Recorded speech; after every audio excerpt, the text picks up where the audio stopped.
Hello friends, ভিডিওর শুরুতে সবাইকে নমস্কার। আজ রান্না করব মজাদার একটা রেসিপি। কি রান্না করি দেখতে হলে আমার সাথেই থাকো আর দেখতেই থাকো। প্রথমে প্যানে পরিমাণ মতো তেল দিয়ে দিচ্ছি 2 টেবিল চামচ হলুদ গুঁড়া, আর দিয়ে দিচ্ছি শুকনো মরিচের গুঁড়া। চুলার আঁচটা কিন্তু লো মিডিয়াম আঁচে রাখতে হবে, তা না হলে মশলা দেওয়ার সাথে সাথে পুড়ে যাবে। আর এখন দিয়ে দিচ্ছি মাছের মাথা। এগুলো রুই মাছের মাথা, কেটে কেটে ছোটো করে নিয়েছি। এখন রুই মাছের মাথাগুলো এর মশলার সাথে আমি কড়া করে ভেজে নেব। আজ এই রুই মাছের মাথা দিয়ে কি তৈরি করি সেটাই তোমাদের সাথে শেয়ার করব। অনেকেই মাছের মাথা খেতে পছন্দ করে না, আবার অনেকেই পছন্দ করে। তাই তো আজ যারা পছন্দ করে না তারাও এই রেসিপিটা দেখলে পছন্দ করবে। দিয়ে দিচ্ছি স্বাদ মতো লবণ দিয়ে আর হলুদ দিয়ে মাছটাকে ভালো করে কড়া করে এভাবে ভেজে নিতে হবে। আর মাছের মাথা দিয়ে যে কোনো রেসিপি রান্না করলে খেতে কিন্তু দারুণ লাগে। তাই তো আজ সেই মজার রেসিপিটাই তোমাদের সাথে শেয়ার করব।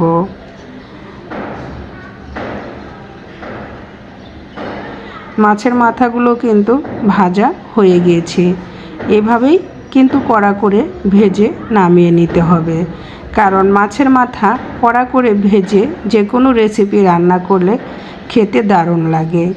এভাবে লাল লাল করে কড়া করে ভেজে আমি চুলা থেকে নামিয়ে নেব। দেখতেই পাচ্ছ, সেম এভাবেই ভাজতে হবে মাছের মাথাগুলো।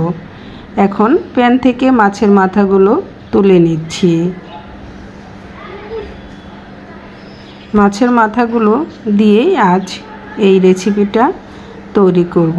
কি রেসিপি তৈরি করব সেটা দেখতে হলে সাথেই থাকো আর দেখতেই থাকো।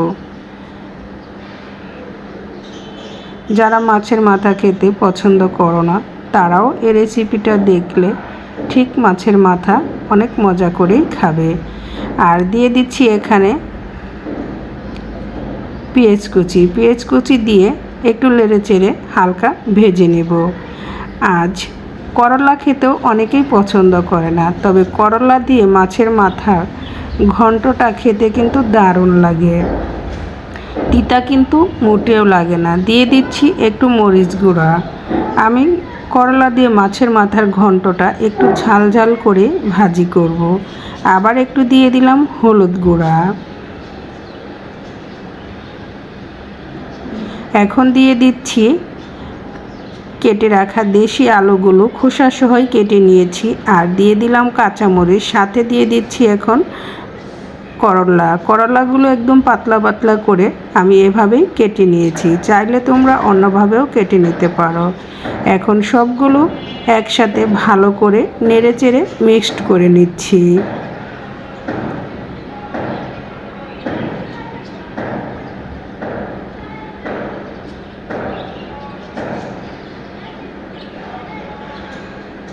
এই করলাটা ভাজিটা খেতে কিন্তু গরম ভাতের সাথে দারুণ লাগে। আমি কোনো ঢাকনা দিয়ে কিন্তু ভাজিটা ভাজবো না, ঢাকনা ছাড়াই ভাজিটা ভেজে নেব। করলা ভাজিটা ঢাকনা ছাড়া ভেজে নিলে খেতে কিন্তু দারুণ লাগে এবং তিতা ভাবটা একদম লাগেই না। করলাটা দেখতেই পাচ্ছ বন্ধুরা, প্রায় সিদ্ধ হয়ে গিয়েছে।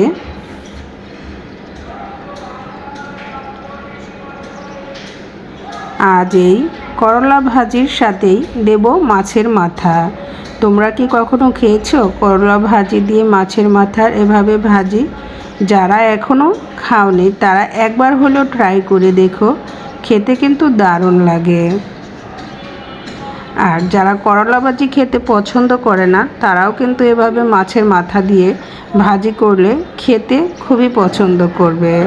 এখন ভেজে রাখা মাছের মাথাগুলো দিয়ে নেড়ে চেড়ে আমি মিক্সড করে নিচ্ছি। করলা ভাজিটা যখন অর্ধেক সিদ্ধ হয়ে আসবে ঠিক এই সময় মাছের মাথাগুলো দিয়ে নেড়ে চেড়ে মিক্সড করে এভাবে ভেজে নিতে হবে। আর এই ভাজিটা করাও কিন্তু খুবই সহজ আর খেতেও খুবই মজাদার।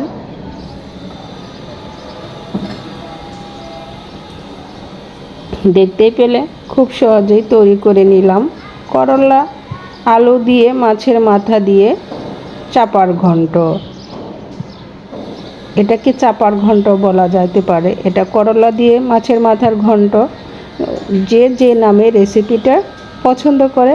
আর নামানোর আগে অবশ্যই দিয়ে দিতে হবে এই স্পেশাল মশলাটা। এটা হচ্ছে কি আদাটা আমি ছেঁচে তারপরে নামানোর আগে আগে দিতে হবে। এই নামানোর আগে আগে আদাটা দিয়ে দিলে ফ্লেভারটা খুবই ভালো লাগে এবং খেতেও দারুণ হয়। এই বিশেষ মশলাটাই এই করলা ভাজির মাছের মাথা দিয়ে খেতে সুস্বাদু করে তোলে। আমি কি বিশেষ মশলাটা দিলাম অবশ্যই তো তোমরা দেখেছো, সেটা হচ্ছে আদাটা অবশ্যই দিতে হবে, তাহলে এই ঘন্টটা খেতে দারুণ লাগবে। আর সাথে হচ্ছে তো আরও স্পেশাল লেবু পাতা। আর এই লেবু পাতা দিয়ে আমি চুলার আঁচটা কিন্তু অফ করে দিয়েছি, অফ করে দেব, কারণ লেবু পাতা দিয়ে বেশি সময় কিন্তু এটা জ্বালানো যাবে না। জাস্ট দেওয়ার সাথে সাথে লেবু পাতা দিয়ে চুলার আঁচটা অফ করে দিতে হবে এবং তারপর নেড়ে চেড়ে লেবু পাতা দিয়ে চুলা থেকে নামিয়ে নিতে হবে। কারণ বেশি সময় লেবু পাতা দিয়ে জ্বালালে করলার সাথে মিশে আরও তিতো ভাব হয়ে যাবে। দেখতেই পেলে করলা দিয়ে স্পেশাল মাছের মাথা দিয়ে করলার ঘাটা। এই ঘাটাটা বেগুন দিয়েও খেতে ভালো লাগে। আমি আজ করলা আলু দিয়ে এই করলার ঘাটা তৈরি করলাম। কেমন হয়েছে আমার আজকের রেসিপিটা? ভালো লাগলে অবশ্যই লাইক কমেন্ট শেয়ার করে আমার পাশে থাকবে। আর আমার করলার রেসিপিটা কেমন হলো অবশ্যই কমেন্টস করতে, লাইক করতে ভুলবে না। আর নতুন বন্ধু যারা আমার ভিডিওটি দেখতেছো, আরও নতুন ভিডিও পাওয়ার জন্য আমার চ্যানেলটা সাবস্ক্রাইব করে আমার পাশে থেকে যেও। আমিও তোমাদের সাথে আছি আর থাকবো। এই ছিল আজ আমার স্পেশাল করলার চাপার ঘন্ট। কেমন হলো দেখতেই পাচ্ছ বন্ধুরা, দেখতে কতটা সুন্দর লাগছে, খেতেও কিন্তু দারুণ হয়েছিল।